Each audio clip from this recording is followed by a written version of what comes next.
right. Ready to roll? Ready to roll. All right, everybody. Thanks for joining us. I'm Garett Lockhart with Twin Monkeys Beverage Systems. I'm here with Don Marcil from Stout Tanks and Kettles. And we thought we would put together something about navigating production and packaging as a small craft brewer. So hopefully there's some helpful tips and tricks for you in here, and maybe cover some stuff that you possibly didn't think about. And feel free to hit us in the comment section if you've got any questions. And also wanted to thank the sponsors today for making sure this content stays free. So thanks to Aseptic Fruit Purees, easy for me to say. And also thanks to Jason Sleeman, the brewery lender. Actually known Jason for several years now, and one of the best guys helping people secure funds in crafts. So reach out to him if he can help you with funding. So a little bit about myself. Sorry about that, Don. A little bit about myself. 10 years in the brewing industry before I joined on with Twin Monkeys about 2 years ago. And now I help brewers find the right canning machine for their operations. So Don, go ahead, man. Oh, I just wanted to make sure we got the third sponsor in there, craftbreweryfinancialtraining.com as well. Just like Garett, who had a time in the brewery and has now made his way into the canning side. I had time in the brewery and made my way over to the stainless side as far as the vessels and the systems. And it's just great to be here and be able to get people more informed about the industry as a whole. And hopefully, like he said, we'll have a few bits of wisdom to share, and hopefully be able to have some good questions later on that we can answer for you. So with that, I'm going to get started with the slideshow and let Garett take the lead on some of the talk here. I'll get the slides moving here in just 1 second. All right. All right. So canning costs and benefits. Is it right for you? What we've seen over the last few years is that canning machines absolutely saved a ton of breweries out there when we were in peak lockdown. Hopefully we'll never ever have to go through that ever again. But it is nice to have the ability to, have multiple outlets for your beer besides just draft and inside your tap room.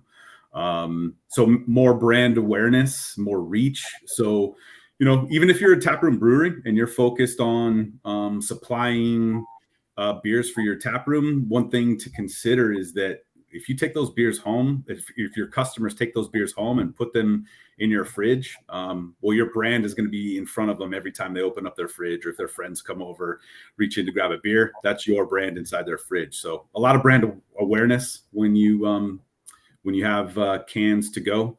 Additional revenue stream, kind of touched on this a little bit before, but outside of draft and tap room, this is a great way to get your beer into the market through canning. And then another one, less overindulging in the tap room. Like, sometimes people are there enjoying themselves, and we have to be responsible when we're all participating in the alcohol industry. So you can encourage people to grab a 4-pack and take that thing home with them instead of hanging in your tap room and overindulging. Absolutely. Yeah. And post-COVID, we learned everybody had to pivot. There was a heavy swing to the direct to customer base, and canning fits that really well. Just being a great package that's nice and light and easy to get out there. So having a canning option for every brewery, I think, is a great idea. So let me move to the next slide here. So why can it? Popularity of cans. It's pretty rare to see a brewery in bottles anymore these days. I think you see some of the big brands who still have tons of set placements in grocery stores, still bottling, but it's pretty rare now. Cans are lightweight for shipping, makes them great for getting stuff to distributors outside of your market. For those of you who are in states where you can ship beer to people, it's lighter cost to do so there. They're super durable. You can drop cans on the floor and usually nothing's going to happen to them. They're portable. If you think about where people are consuming beers, if you're going to go to the pool, glass is frowned upon at the pool. If you're going to go to the beach, oftentimes glass isn't allowed there. If you're going to be on a boat, anything like that, there's not a lot of opportunity for glass there. So cans are a great option in those situations. I think it just opens up more opportunities for consumers to take your brand with them. Easily recycled, that's absolutely true. Aluminum is the #1 recycled beverage container in the entire world. So there's lots of infrastructure built around supporting the recycling of aluminum. Also UV protection. Light cannot penetrate aluminum. So it's going to protect your beer from UV rays and prevent it from getting skunky. And then securely seamed. I mean, this probably works for bottles too if you've got a good capper, but those seals on a properly seamed can are secure. Yeah, and that's funny because one of the good old fashioned tests for a seam on a can is to be able to stand on it. And I've seen some people just stand on it and they don't even move. So I mean, a secure seam will definitely be a nice protective package there. And a lot of times you're getting a much better DO set up there as well, because you can cap on foam just like you do in a bottle. But those seams, if they're holding straight and they're holding fine, they're going to protect that beer for the long haul. So, all right. You want to take this one? Sure. Yeah. One of the benefits from canning is to be able to capture dollars inside the tap room.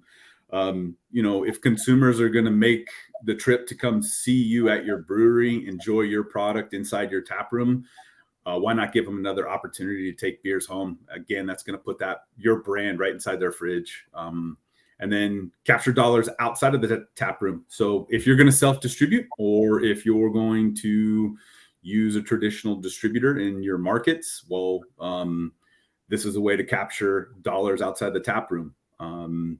Yeah, pretty self-explanatory there, I suppose. Yeah, and this comes up more often when you have these smaller brew pubs or smaller tap rooms where you've maxed out all of your seating, and with that maxed out seating now, how do you still bring in more revenue?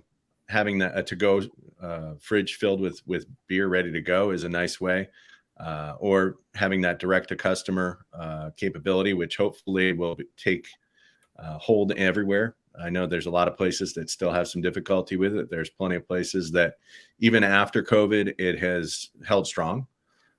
We'll just have to see what happens with in due time. But yeah, just making sure that you're not just stuck with one avenue of revenue. Having both available to you is going to lead to a healthier business. So, all right. Right. Distribution, grow your business. Tap room feels too small for your business. If you've got a big old brew house, maybe you've got a 15-barrel brew house with 30-barrel bright tanks that you double batch into, or 20-barrel brew house with 40-barrel tanks that you're batching into. You're probably at the point where you're outpacing the amount of beer that your tap room can possibly handle. So it starts to look at growing your business outside. And distribution, there's a lot of ways to do this. There's in states where you're allowed, you can do some self-distribution. If you're not in a state like I'm here in Georgia right now, and we're not allowed to self-distribute, so you have to use a traditional distributor. There's lots of ways to get your beer out there. More marketing for your brand. I think there was a study done that said that if you walk by a brand for the first time, you don't really notice it. The second time you might notice it, but you don't really think about it. But the third time you see that brand, you start to say, wow, I'm starting to see this stuff everywhere. I should give it a try. So having your brand in more places is going to get more visibility and more opportunities for people to try it and hopefully come back to it multiple times. More product in the wild, social media opportunities. So, if you're putting your brand in a to-go format, and then you see somebody take a picture with your brand at the beach, your can in their kayak, whatever they're going to do, I think it's just great opportunities to repost that stuff and get more exposure for your brand in general. All right. Excellent. All right. So self-distribution, it varies by state. So just like Garett had said, certain states don't even allow it at all. Others force you, they're going to force you to the 3-tier system, which is kind of not fun actually, because selling your keg to a distributor to have it then sold back to another entity, whether it might even be your own tap room, which is not fun. But if in states that do allow self-distribution, I think it's just such a strength for you as far as being able to get out there, have a direct relationship with the customer. A lot of times you're going to, in states that allow it, direct to customer sales, even if not, just having a direct relationship with maybe even just mom and pop's grocery stores that you can get your beers out at is huge. So it does come with the idea, though, that you do have to maintain the logistics involved. So there is a benefit. There is also something that you manage on your end as well. But if it's properly managed, you can have some of the freshest beer straight from the source, where you can get it out there to the small, like I said, small mom and pop shops, or getting those kegs out to key accounts that are going to then drive people into your business. And then the margins are much healthier, but you also have to pay for logistics. So the nice part is you kind of almost become the distributor in a lot of ways, and capture some of that for yourself. All right. I'll let Garett take this one here for traditional distributors. Yeah, traditional distributors. Yeah. So, I think a lot of times, touching on the self-distribution I talked about, in states that allow you to self-distribute, this is a great way. It's kind of a proving ground for you to self-distribute before you go into traditional distribution. But,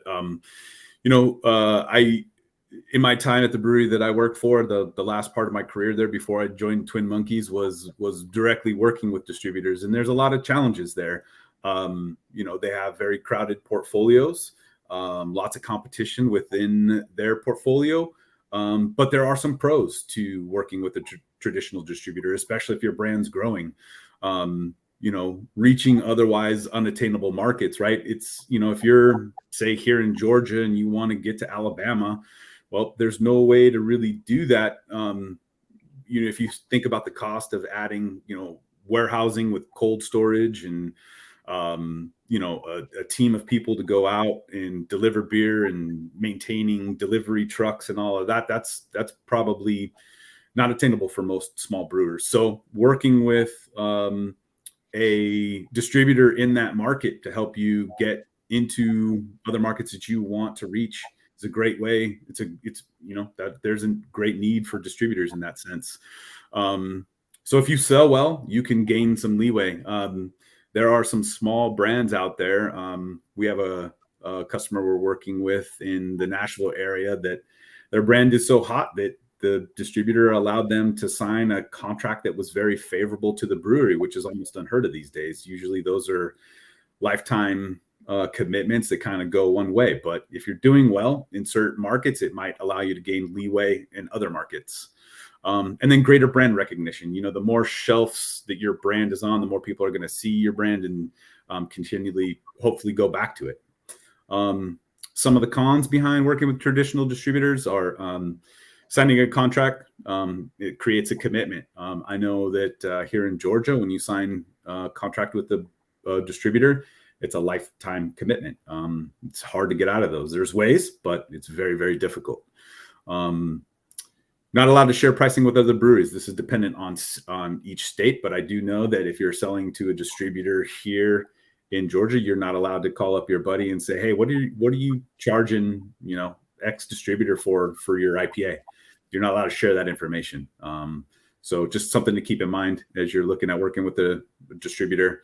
And then obviously this cuts into your margins. Oftentimes I think distributors make more than brewers do on your own product. So just something to consider. And then you've got a percent added on at each step. Initial pricing is important to avoid higher shelf price.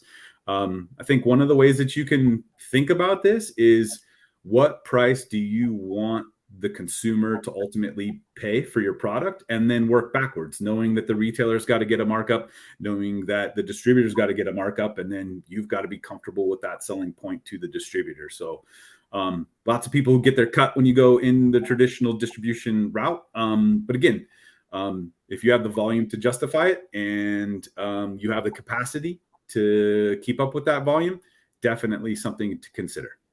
Yeah. And to add to some of this, I think the pros, the capabilities of distributors to get your point of sale out there where people can see it and just have easy availability, handling all the logistics that you're not at that point in time. Just the larger you get, the harder it is to manage all of that. So a lot of times the self-distribution route really works well for smaller breweries. I have seen some that have gotten pretty considerable in size that maintain the self-distribution for a while. And that is with the idea that a distributor will come and buy their portfolio, which is another thing. So just like you signing a contract with a distributor is a very much permanent setup in just about every state, I would say. There is buyouts that do happen. For instance, if, the brewery I was at, we changed distributors. Now, the new distributor purchased our brand from the old distributor and had to pay a certain amount times annual. And the same thing can happen to a small brewery. I know a few here that have done it where they self-distribute, but then when it comes time to sign that agreement and they're ready to sign an agreement with a distributor, the distributor now has to pay them a certain amount times their annual. These are markets that customer's already built up, and the distributor doesn't get them for free. But I've seen in some cases where that was used to then fund equipment purchases for major expansions and things like that. So it can work both ways, but definitely get some sound legal advice, look over your contracts, talk to other brewers. I think that's a huge thing to consider when you're determining your distributor. And then even in the current day, distributors get sold. So now if they sell to someone else, how are they going to treat your contract? Do you have the ability to get out of the contract if they sell? These are all things to consider when you get into that realm. So, all right, we'll move on here. Here you go, Garett. Sure. So a couple of nice looking Twin Monkeys canning machines right there. So some tech advancements, evolution of micro canning. These pieces of equipment have come a long way over the last decade, I'd say. So focus on DO levels. Your dissolved oxygen levels obviously are crucial to the shelf life of your products. So make sure that you're asking those questions and make sure that the canning machine has proven that it can get low dissolved oxygen numbers. At Twin Monkeys, we always tell our customers that we can get 20 parts per billion or better off of our fillers. So, just make sure you're asking those questions. Scalable options depending on the size of your production. You want to find out how well that canning machine can grow with you as your production grows. Sometimes you're going to be limited and have to buy completely, but usually that's a great problem to have. So find out what those scalable options are. We've got several of them that we can help with. Seaming technology. This is an important one. I worked the brewery that I worked at. We had a big rotary counter pressure filler, and we had a seamer that was very difficult to dial in. It's one of the reasons why I'm with Twin Monkeys now, because I love the seamers and I love the way that they were set up. They're very easy to adjust and keep in spec. So just ask those questions. What type of seaming technology are you using? Cam driven is great. Ours are pneumatic driven, but we use mechanical advantage of a tangential angle to get really repeatable seams time and time again. So again, just make sure you're asking those questions on the seaming technology of the line that you're looking at.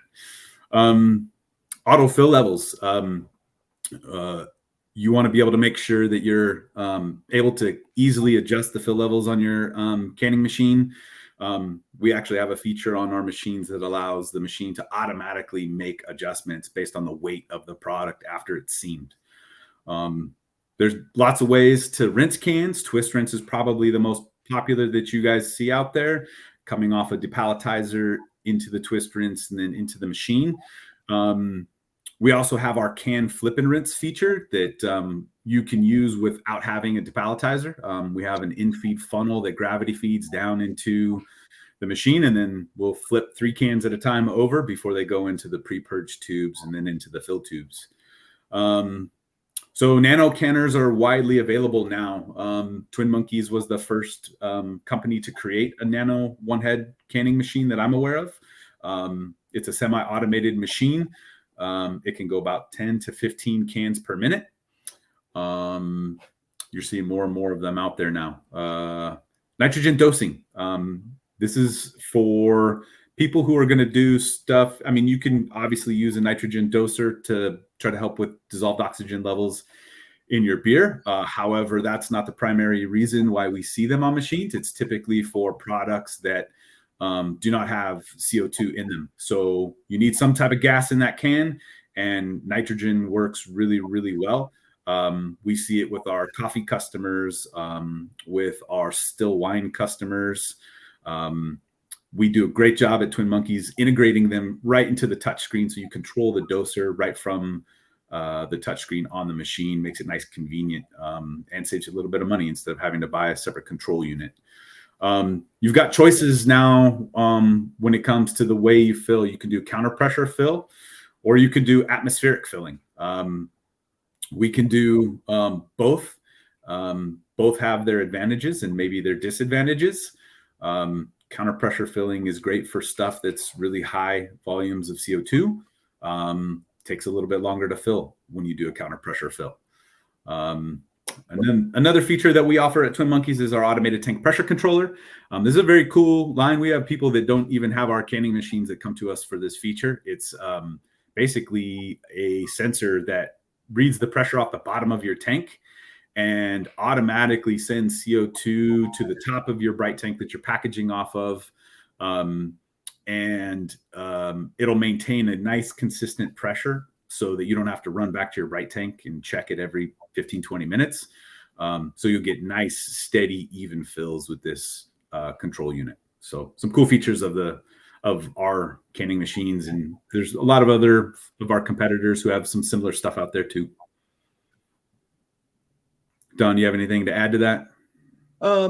Well, I mean, I think when we might get into it in a little bit, but the big difference, counter pressure is going to be a bit slower, but a lot of people are going to find that if you distribute and you go long distances or you have a wide reach, this was one of the reasons why the brewery I was at went from an atmospheric fill system to then go to a counter pressure system, was for the enhanced shelf life, the lower DO capability. I think if it's well run, like you said, even an atmospheric fill can get a nice low DO, but that counter pressure fill almost guarantees it, which is nice. So you end up getting that longer shelf life, protecting the flavor of your brand, because you may have, with the pickup of dissolved oxygen, some flavors that start to either dissipate or start to show up. If you have a very hoppy beer, a lot of times if you have dissolved oxygen, you're going to lose your hop presence. If you have a beer that is not sealed well with DO in there, all of a sudden you might have cardboard papery kind of flavor pop out, So all the technology is there. All the technology has evolved and is so much more approachable than even 5 years ago. And I know when I first started canning, probably now about 8 years ago, I would say the options were much less. And now you have a lot of these machines that are much more approachable in cost and have so many more features. So I'll leave it at that, and we'll pop over to the next slide here. So some tech advancements, easier, more efficient. So get some training from a tech. This is a service that we offer. It's a commissioning when you order your machine and it gets delivered. Send a tech out to help with the install of your machine. And then we'll also train you on how to use it, give you tips and tricks on the touch screen, show you just the things that you want to know to make your canning day easier. So they are easy to learn systems. It's not a requirement to get commissioning on our lines, but we recommend it for anybody who's not canned before. The CIP process on the machine is very similar to what you're going to do in your brew house. It can be actually a little bit easier though, because you're just going to push a button. Once you bring chemical to the line to clean, you push the CIP button on the machine, and the machine will take over for you and do the CIP process for you, so you don't have to worry about it. Yeah. And learning this process is important. I can't stress enough what Garett said, where it's probably a good idea if you haven't done any canning to get that training, because being the last step on the process, it's quite possible that you could take a perfectly great product and you could destroy it if you don't know what you're doing when it comes to a can, or even that goes for bottling or any sort of packaging. But definitely having that training definitely helps. So let's see what we have here. So yeah, we have, the materials that are involved these days. Aluminum was hard to get during COVID. It seemed like there was, I don't think there was anybody that didn't finally get their hands on it, but it was definitely more of a challenge to get your hands on aluminum during that time. Some things that came to light are that Ball Corporation's opening up some new factories, so that's going to increase capabilities. When we see the dynamic of bottled versus canned, it has flipped entirely from what it used to be. I remember when I first started brewing, it was probably a good 70-30 bottles to cans. And then that has definitely flipped at least the opposite direction, if not more. I would say it's probably a good 80-20. The canning stigma that was associated for years just has kind of totally been proven false, where people said, "Oh, I don't want to drink out of a can," or we found out that it's a superior package, and that has led to people using it. And also with the cost of fossil fuels, it's so much lighter in order to transport. It's so much more protected. So it's turned out to be a great way to go. And now even the small breweries can take advantage of that. And then lastly, glass in a lot of places in the United States is just not recyclable. Having those facilities costs a lot of money. And then with the use of glass being less and less, the support for those facilities is not around. So I know here in Portland, we have a great glass recycling center, but at the same time, that doesn't fall for the entire country that they have that set up as well. So I think we're seeing that cans are here to stay and they're not going anywhere. So I don't know. Do you want to add anything to that, Garett? Maybe just one part about the cans, and that old kind of thought about nobody wanting to drink out of cans because it made their beverage taste like aluminum. Well, there's been a lot of advancements. There's actually liners that are sprayed on the inside of the cans now, so the product actually never touches aluminum. What sold me was when I found out our brewery was deciding whether or not we wanted to install a canning line and get away from bottles. When I found out that Sierra Nevada did a double-blind taste test and they actually preferred the product out of the can than they did the bottle, that was all I needed to hear. So we made that decision back in, I think 2013. Awesome. So yeah, on the production and packaging side, planning for the space, and one of the things that I experienced myself was the brewery that I was at. We had started with atmospheric fill. I won't name the name of the canner, but we had a canner that was an atmospheric fill. We were one of their earliest customers, and the the idea was that in order to get your best fill, distance was an important factor from the bright tank to the canner, because you wanted to maintain not only a good head pressure, but also the bright tank. We typically would use a jacketed bright tank because temperature was key. So we wanted to keep that beer cold to get the best fills we possibly could. All of the lines that we used were going to be insulated hose. And if they went over distance, even during the summer, it was possible that I would go to like Home Depot and get like pipe insulation and just put it around it just to make sure it didn't warm up, because once it starts warming up, you get a lot of breakout, and then you also have a lot of loss. So you want to keep all those variables into play. You want to make sure that you have good pressure, not too far of a distance. If you do have a longer distance, a product pump comes into play. A product pump, in some cases, is actually not going to necessarily be the pump that you see there. There's special ones that have less shear force, so that they don't churn up your beer in the process. That one is a centrifugal pump there, but the product pumps are going to have a little bit larger of a cavity there. They're not going to churn up the carbonation that's in there as much. And having that to assist is going to get you better fills. Obviously, each brewery is going to be its own little puzzle. So whatever comes in way of you setting up for your canning day, just take all of those variables into consideration.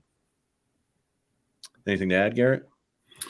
No. Well, the other type of pump you could use is a diaphragm pump. I've had success using those in the past to get increased pressure to the canning machine. Okay, cool. All right. Production and packaging, it comes down to the beer. Each beer is its own beast, and is difficult to package at times if you have certain beers that just don't want to work right. This is all part of the learning curve of running a packaging line, whether it be canning or bottling. But on the canners, because we have those atmospheric fills, that learning curve could take a little bit. You just have to make sure that the product that's going in there. You have to have a way to test it. So knowing the amount of CO2 volumes is huge. This is a must, whether it be from a simple tap rate that's $400 or $500 to a Zaman Nagel that's maybe $1,500 to $2,000 to a Gehaltometer that's about $12,000. Knowing those volumes in the CO2 is super important. And then knowing that when you reach a point where you have such high carbonation as like maybe 2.9 volumes or so, you want to really consider counter pressure filling, because at that point it becomes very difficult to package a product like that on a canner without that feature. And then once again, temperature, we want it cold to maintain that CO2 in solution. We also want to learn the styles, each of these different styles. Sometimes you have big body beers like a stout that's going to can differently than a Pilsner that's a lighter body and has more carbonation. So, Garett, do you have anything to add to that? No, I think you got it all. Perfect. Awesome. Well, that brings us to our end. So hopefully we have an opportunity to answer some questions here. In the end, you're bringing your craft to the world. You want to take that product that you've slaved over, that you just truly want to see your customer enjoy. And then you're also going to build your community. Being part of craft, we give back to the community. This is all part of it. We want to make sure that everybody has smiling or crazy faces like in that picture and are enjoying themselves.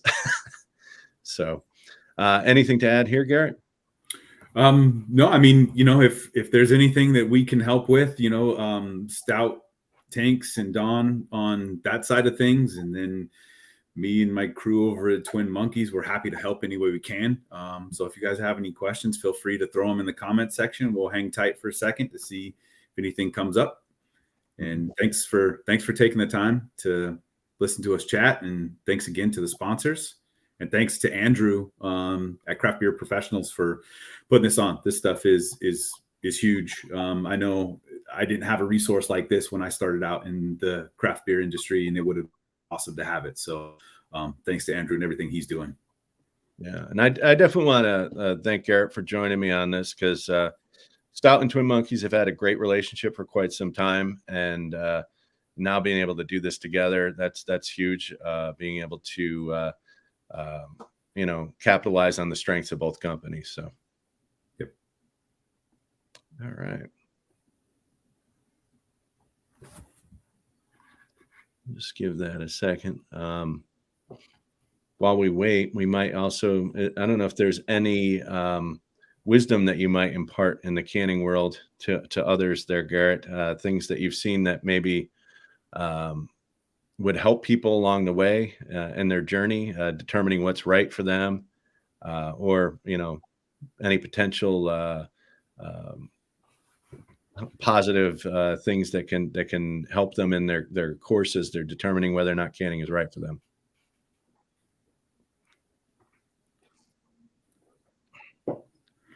So, well, sorry, you were a little choppy there in the end of that, but there's what I would say is, reach out, to Twin Monkeys. My email address is just GarettL@twinmonkeys.net, and let's have a conversation. Let's figure out how to make it work for you.